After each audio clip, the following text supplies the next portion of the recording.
Για τη συνέχεια.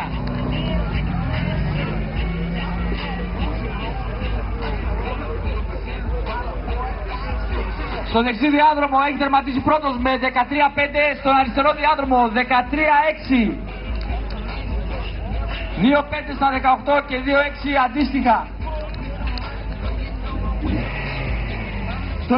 Με τον αριθμό, στο δεξί διάδρομο με τον αριθμό 61.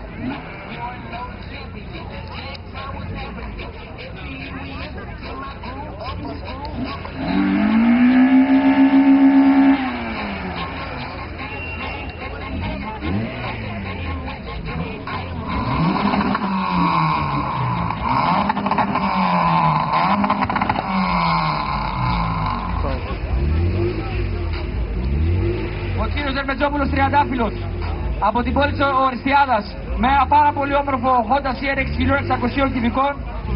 Γιανκούλας Racing Motorcycle στη χορηγή του. Με τον αριθμό 23 τον κύριο Κοτόπουλο Κωνσταντίνο με ένα Citroën Saxo των 1600 κυβικών από την πόλη της Ξάνθης με τους χορηγούς τους εντός Ξάνθης, επιπλωτήκτης Home, SK Science, Άπτος Αουσανίδης, Πιτσαλία Αλιφόρνο.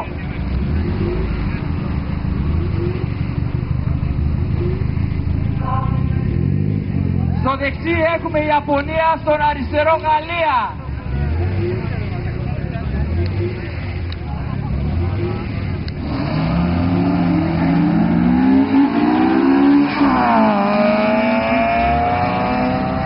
Δίπλα τα αυτοκίνητα.